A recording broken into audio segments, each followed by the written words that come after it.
So we are going to discuss motional EMF.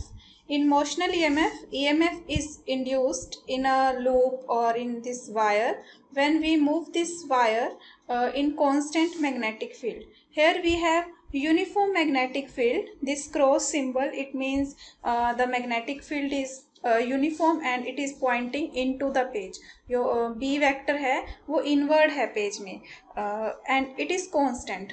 If you remember in Faraday's experiment, flux change हो रही थी लेकिन हमारी loop एक ही जगह पर थी सोलेनॉइड और उसमें से जो फ्लक्स मैग्नेटिक फ्लक्स पास हो रहा था दैट वाज चेंजिंग. तो वहाँ जो EMF इंड्यूस हो रहा था वो था due to change in magnetic field. लेकिन यहाँ क्या है, यहाँ पे मैकेनिज्म डिफरेंट है. दोनों केसेस में EMF इंड्यूस हो रहा है वायर में but the mechanism of both is different, totally different. Faraday experiment has nothing to do with this motional EMF. Here we have this constant magnetic field B and we have this rectangular wire resistor here is attached to this wire or you can attach any bulb or anything, toaster. ठीक है, तो ये जो wire है इस wire की length है L, ये L इसकी लेंथ है और इसका जो X width है वायर की that is embedded in this magnetic field. B is constant और हम अब क्या करेंगे, इस रेक्टेंगुलर वायर को हम राइट साइड में मूव करेंगे with this constant velocity v. Okay, जब इसको वायर को मूव करेंगे हम with constant velocity v, suppose velocity हम चेंज नहीं कर रहे, हम जब इस साइड में लेके जा रहे हैं तो इसके अंदर EMF इंड्यूस हो गया. So what are the forces driving the current to this loop. क्यों इसमें करंट आया, किस फोर्स की वजह से? The answer is magnetic force. Magnetic force means जैसे जैसे हम लूप को मूव कर रहे हैं तो लूप के अंदर जो फ्री चार्ज है, जो इसके इलेक्ट्रॉन्स हैं वो भी मूव कर रहे हैं और यहाँ पे क्या है, कांस्टेंट मैग्नेटिक फील्ड. और हमें पता है कि magnetic field exert force on moving charge. तो जो लूप के चार्जेस हैं उन पे जो फील्ड है B field, it will exert force जिसको बोलेंगे एफ मैग्नेटिक. तो एफ मैग्नेटिक की वजह से इलेक्ट्रॉन्स पे जब फोर्स लगेगी इलेक्ट्रॉन एक साइड में हो जाएंगे, पॉजिटिव चार्ज एक साइड में, तो EMF इंड्यूस हो जाएगी. उस EMF की वजह से करंट आएगा और अगर यहाँ पे बल्ब लगाया दैट विल ग्लो. ठीक है, तो this is the cause of EMF. EMF is established in this wire और loop because of magnetic force of this field, right. EMF that can be calculated from F dot dl, this integration. F is F magnetic which you know Lorentz force equation हमने पढ़ी थी, Q V cross V. If we are calculating per unit charge then it is VB and L is the length of dl. जब integrate करेंगे then we have L, that is here this integral is over this. जो dl हम ले रहे हैं ये हम किसी एक सेगमेंट पे ले लेते हैं. ये AB ले लिया मैंने, तो AB की लेंथ कितनी है L, तो इसलिए मैंने यहाँ पे इंटेग्रल को जब सॉल्व करेंगे then we will have L length. So this integral is over any length segment of the rectangular loop and this gives the EMF VBL. तो इस EMF की वजह से जो रजिस्टर है उसमें से क्या पास हो रहा है, करंट पास हो रहा है. लेकिन we also know magnetic force, which energy is responsible for heating this resistor. जब रजिस्टर हीट हो रहा है, करंट पास कर रहा है तो वर्क हो रहा है, तो वो वर्क के लिए कौन सी which force is causing the work. उसका आंसर है कि जो हम वर्क कर रहे हैं उसकी वजह से रजिस्टर हीट होगा. The person who is pulling this loop towards right side, that इस सर्किट में अपवर्ड फोर्स लग रही है, that you know direction of force is upward. Upward मतलब जब करंट फ्लो कर रहा है इस लूप में the charge is moving. If we see in this AB segment, in this segment the free charge is moving in upward direction. Suppose u is the velocity of charge, then it is moving in upward direction with velocity small u. Also हम loop को किस direction में move कर रहे हैं, toward right side.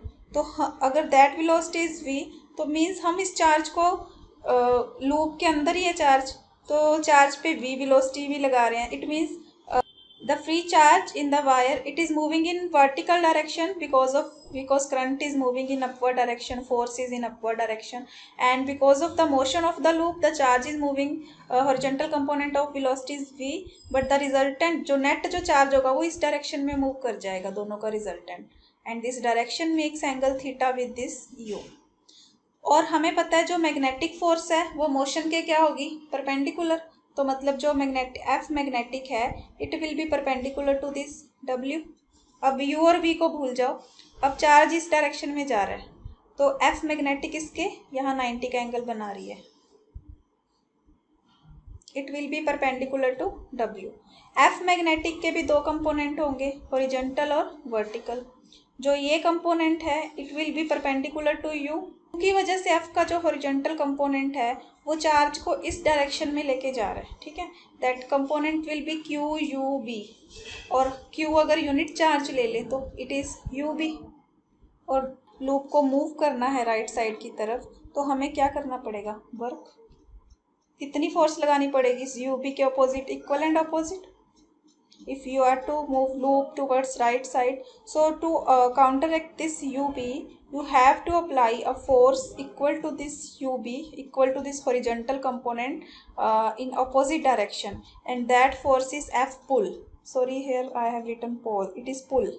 Okay, so f pull it will be equal and opposite to this ub, तो जो work होगा वो इस f pull की वजह से होगा। now we can find due to this f pull जो वर्क डन होगा। Before we find the work done, let us find the EMF due to this F pull, it will be F pull dot d l, और F pull की value कितनी है you B, क्योंकि जितनी इधर horizontal component है उतनी opposite direction में एफ पुल होगी यू बी, और डी एल जो लेंथ है। अब चार्ज जब ऊपर मूव कर रहा है, हम स्ट्रेट तो मूव कर नहीं रहा, स्ट्रेट ये लेंथ कितनी है एल, रेक्टेंगुलर लूप की जो लेंथ एल है, तो इस डायरेक्शन में कितनी होगी एल बाई कोस थीटा, और डॉट प्रोडक्ट से एक आएगा साइन थीटा, क्योंकि जब डॉट लेंगे एफ और डी एल का, एफ का और इसका, तो ये एंगल कितना होगा cos 90 minus theta, that is sine theta. ये और from this we can find tan theta is equal to v by u, this v by u can say it is tan theta.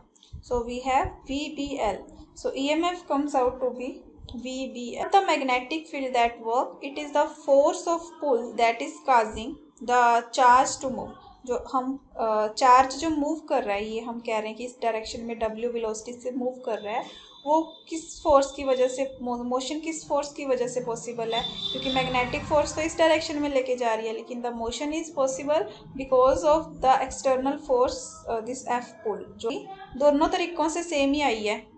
F magnetic से हमने EMF निकाल ली VBL, फिर F पुल से निकाल ली तो EMF क्या आई VBL। दिस सेम आंसर आया है क्योंकि ईएमएफ तो सेम रहेगी, but these two integrals are different, ये सेम नहीं है।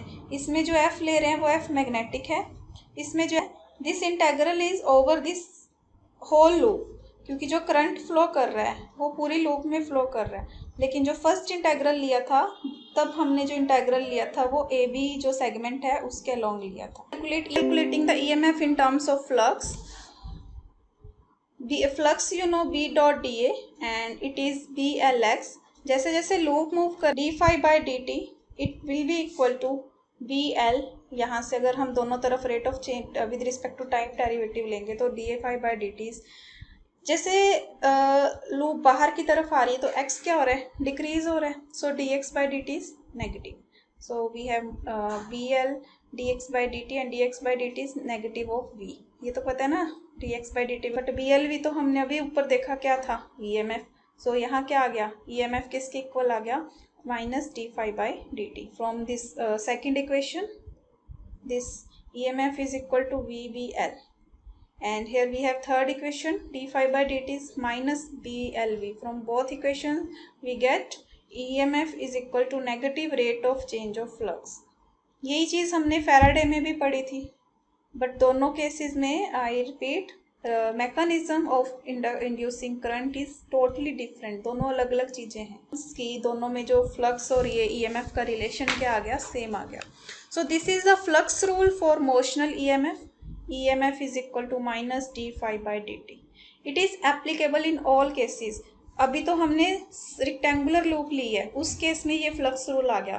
क्या अगर लूप की शेप कोई और होती, आर्बिट्रेरी कुछ भी शेप होती, अभी तो हम कह रहे हैं कि कांस्टेंट वेलोसिटी से मूव कर रही है, it may move in arbitrary direction, it magnetic field में ऑल्सो भी नॉन यूनिफॉर्म, ठीक है। क्या उस केस में भी फ्लक्स रूल सेम रहेगा, वो अब हम प्रूव करेंगे। तो इसी टॉपिक का थर्ड पार्ट है ये। Let us do a proof that EMF is equal to rate of change of flux in case of the loop with arbitrary shape. So suppose this is a loop which is in closing surface S. t time पे ये position है loop की, और अब हमें पता है कि इसको मैग्नेटिक फील्ड में क्या करना है. Suppose it is moving in constant magnetic field and after time dt this is the position of loop, this is second position. तो इन dt time that is at t plus dt, this is the position of loop and it has covered this ribbon shape, this ribbon, हम इसको ribbon बोल देते हैं. तो इतना इसने distance cover कर लिया. Now we will compute the flux at t. अगर हम फ्लक्स टी पे देखते हैं तो हम सिर्फ एस सरफेस में से जो फ्लक्स पास हो रही है उसकी बात करेंगे. अगर t plus d t time में देखते हैं तो हम एस सरफेस को लेंगे plus this ribbon, we will include this ribbon along with surface. तो चेंज इन फ्लक्स अगर देखें, flux at time t plus d t minus flux at time t, that will be equal to flux of this ribbon.